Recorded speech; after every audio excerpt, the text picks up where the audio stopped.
şuun kuğunna dersin başında da diýişimiz ýalak. Çala bir zat bolsa gon aýrylşmaklygyň pikirini edýärler. Şul ýalňyş düşünje. Ýani maşgala her näçe biri-biriň hakyny gowy berjay etmäge çalışsam her kimiň bir tarabynda nefsi bar, bir tarabynda şeytany bar. Insan oğul unutup bilýär, gaflata düşýär, ünsüz bolýar, gaharly wagt bolup bilýär.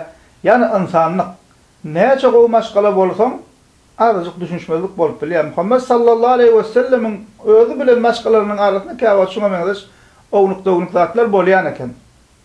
Yaramaz ýagdaýlar ýüze çykyp bilýän eken, käbir ownjak dünýäwi işlerde, meselelerde. Diýmek näme eken, näçe biz gaýrat etsek, maşgalada düşünşmezlik bolup biler. Maşgalada oňşuksuzlyk ýa-şuňa meňzeş bir ýagdaýlar ýüze çykyp biler.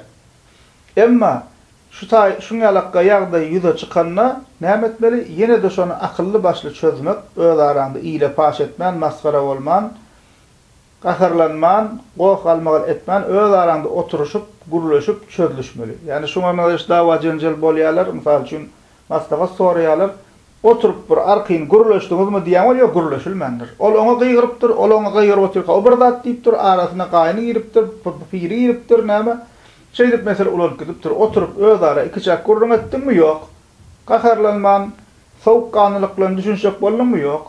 Köplen şühilek bolup gidýär musulmanlygyň. O bir zat diýär, bu bir zat diýär, şeýdip näme ara şeytan gire ulanıp gidýär. Diýmek, çala bir zat bolsa kelle aýrylşmagy getirmeli däl. Aýrylşmak dinimizde bar. Aýrylşmakla ursat berilipdir. Emma bu soňky çara bolmaly. Bar çaralar ulanıp gördüň, düşünşek boldyň, oňşak boldyň. Käbir näme zatlar hiç bolanok. Yani käbir yaramaz ýagdaýlar orta çykýar düşünşip bolanok. Ondan näme? Soňky çara hökmünde aýrylşmaklyk bolmaly. Emma bu batçala bir zat bolsa aýrylşýarlar. Erwet tarapy nirede musulmanlar iki gün soň puşman bolýarlar. We gon üç talagyny beren bolsa soň alybam bilmeýär.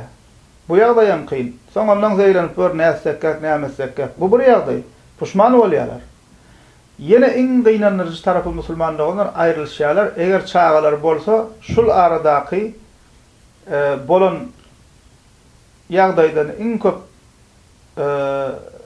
ziyan görýän, en köp agram düşýän çağalar bolýar. Ullara oňuşmandyr, öz arasyna aýrylşypdyr.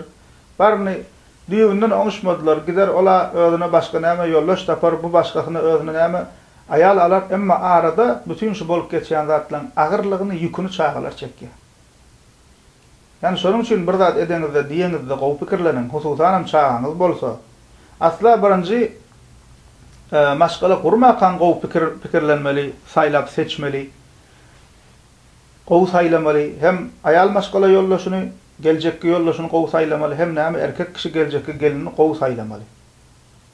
Ondan soň maşgala boldyň şuňa meňzeş zatlar ortağa çykyp biler, yaramaz ýagdaýlar näme düşünşmeli, sowukkanlylyk bilen düşünşmeli. Ýöne bir zat bolsa aýrylşaly zat diýmeli däl. Şuňa näme musulmanlygyňlar gaty üns beren ýanky diýişmelekkä şeýdip gahar gazap bilen talagyny berip soň puşman bolýarlar, üç talak berenden soň alabam bilmeýär.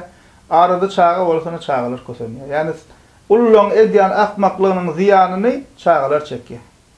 Şuňa näme gaty üns beren çala bir zat bolsa talagy kelläňizde getirmän. Ve Peygamber sallallahu aleyhi ve sellem diye hususan zenan maşgala erkeği olan ama sabırsızlık olup bilýär, ya şuna meňzeşrak käbir zatlarda bakım ýyrip bilýär.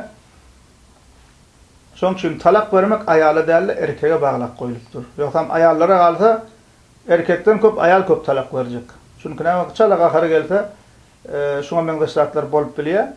Käbir agdyndan bir gurlak goýup berýär, pikirlenmän. Şonuň üçin Peygamber sallallahu aleyhi ve sellem diýipdir.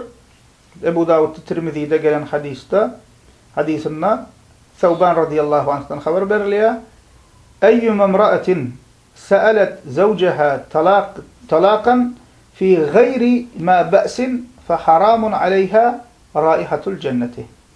Haýsy zenan ýan ýollaşyndan sebäpsiz talagyny sorasa, ona cennetin ýygy haramdyr diýipdir. Şoň üçin näme musulmanlar çala bir zat bolsa, hem aýal tarap hem erkek tarap çala bir zat kelle talak getirmeli.